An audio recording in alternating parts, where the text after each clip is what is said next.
Police ने 26 जनवरी को किसानों को शर्तों के साथ दिल्ली में 3 जगहों पर ट्रैक्टर रैली निकालने की इजाजत दे दी है। सिंघू, टीकरी और गाजीपुर से इन तीनों बॉर्डर पर बैरिकेड हटाए जाएंगे। वहीं पुलिस ने यह भी खुलासा किया है कि ट्रैक्टर परेड में गड़बड़ी फैलाने के लिए पाकिस्तान में 300 से ज्यादा ट्विटर हैंडल बनाए गए हैं।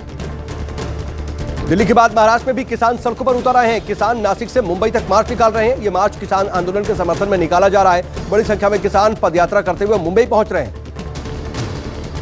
सरकार के प्रस्ताव पर कई किसान यूनियनों ने फिर से विचार करने की मांग उठाई है। लेफ्ट समर्थित यूनियनों को छोड़ करके ज्यादातर किसान संगठन सरकार के प्रस्ताव के समर्थन में हैं। ऐसे में माना जा रहा है कि 26 जनवरी के बाद किसान एक बार फिर से सरकार के प्रस्ताव पर विचार कर सकते हैं। नेपाल के कार्यवाहक पीएम केपी शर्मा ओली को सत्तारूढ़ नेपाल कम्युनिस्ट पार्टी के अध्यक्ष पद से हटा दिया गया है। उनकी जगह पर माधव कुमार नेपाल को नई पार्टी का नया अध्यक्ष बनाया गया। प्रधानमंत्री नरेंद्र मोदी ने गणतंत्र दिवस परेड में शामिल होने वाले एनसीसी कैडेट और झांकी में भाग लेने वाले कलाकारों को संबोधित किया।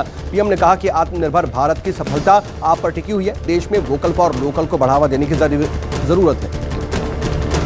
गृहमंत्री अमित शाह ने असम के कोकराझार और नालबाड़ी में आज रैली करके कहा कि जो देश में 70 साल में नहीं हुआ वो हमने 5 साल में पूरा कर दिया। असम को गोलियों से मुक्त कराया। हम अपने कार्यकाल में सिर्फ वादे करते ही नहीं बल्कि उसको पूरा भी करते हैं।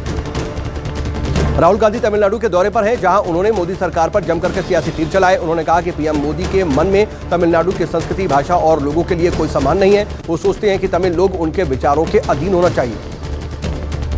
जय श्री राम के नारे पर बीजेपी बनाम टीएमसी की लड़ाई तेज हो गई है। बीजेपी नेता और बंगाल प्रभारी कैलाश विजयवर्गीय ने कहा कि जय श्री राम के नारे पर नाराज होना ममता बनर्जी की सोची समझी राजनीति का हिस्सा है। ममता को अल्पसंख्यकों को वोट चाहिए। एलएसी पर तनाव खत्म करने को लेकर के भारत और चीन के बीच 2 महीने बाद आज फिर से 9वें दौर की बैठक। अक्साई चीन को और उसके मोल्डो में दोनों देश के कोर कमांडर्स के 9वें दौर की बातचीत हो रही है। बैठक का मकसद सीमा पर पिछले साल मई से जारी तनाव को कम करना है। उत्तर प्रदेश दिवस का उद्घाटन आज अवध शिल्प ग्राम में किया गया। समारोह की अध्यक्षता राज्यपाल आनंदीबेन पटेल ने की, जबकि मुख्यमंत्री योगी आदित्यनाथ मुख्य अतिथि के तौर पर मौजूद रहे। यूपी दिवस का चौथा संस्करण 26 जनवरी तक चलेगा। गणतंत्र दिवस के मौके पर दिल्ली में सुरक्षा के मद्देनजर 26 जनवरी को केंद्रीय सचिवालय, उद्योग भवन, पटेल चौक और लोक कल्याण मार्ग मेट्रो स्टेशन दोपहर 12 बजे तक बंद रहेंगे। साथ ही सुरक्षा के मद्देनजर 25 और 26 जनवरी दिल्ली मेट्रो की सभी पार्किंग बंद रहेंगी। मिशन मैत्री के तहत भारत ने बांग्लादेश को 20 लाख और नेपाल को 10 लाख कोरोना वैक्सीन की डोज भेजी है। भारत अब तक 92 देशों को कोरोना की वैक्सीन भेज चुका है। कश्मीर में भारी बर्फबारी के चलते श्रीनगर से आने जाने वाली सभी उड़ानें रद्द कर दी गई हैं। दूसरी तरफ सड़कों पर भारी बर्फ जमने से जम्मू कश्मीर और श्रीनगर नेशनल हाईवे ठप हो गया है। कश्मीर के कई इलाकों में मौसम विभाग ने हिमस्खलन की चेतावनी जारी की है। इस बार का बजट पेपरलेस होगा। वित्त मंत्री निर्मला सीतारमण ने union budget mobile app launch किया। ऐप में सभी 14 बजट के दस्तावेज हैं। अमेरिकी राजनयिक की ताइवान यात्रा से बौखलाए चीन के परमाणु बम बर्स्ट और J-16 लड़ाकू विमानों ने ताइवान में घुसपैठ करने की कोशिश की, लेकिन ताइवान ने चीन के लड़ाकू विमानों को खदेड़ दिया। चीन ने अपने ही प्रस्ताव का उल्लंघन करते हुए एलएसी पर अपने सैनिकों की तैनाती बढ़ा दी है। सितंबर में भारत चीन के बीच तय हुआ था कि एलएसी पर सैनिकों की संख्या नहीं बढ़ाएंगे, लेकिन एक रिपोर्ट के मुताबिक चीन लद्दाख के देपसांग और दौलत बेग ओल्डी के पास नई जगहों पर पीएलए की तैनाती कर रहा है।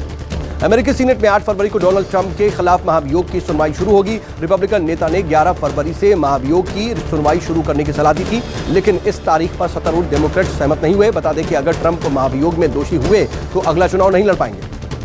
रूस में विपक्षी नेता अलेक्सेई नवल्नी के गिरफ्तारी के बाद विरोध प्रदर्शन जारी है। मॉस्को में नवल्नी समर्थकों और पुलिस के बीच हिंसक झड़प हो रही है।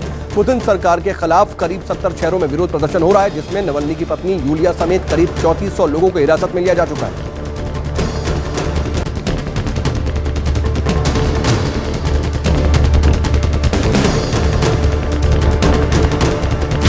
नमस्कार, मैं हूं मानक गुप्ता। अगर आपको हमारा ये वीडियो पसंद आया हो तो इसे लाइक और शेयर जरूर करें, और हां, हमें सब्सक्राइब और फॉलो करना ना भूलें ताकि आप देश और दुनिया की कोई खबर मिस ना करें। तो जुड़े रहिए हमारे साथ और देखते रहिए न्यूज़ 24।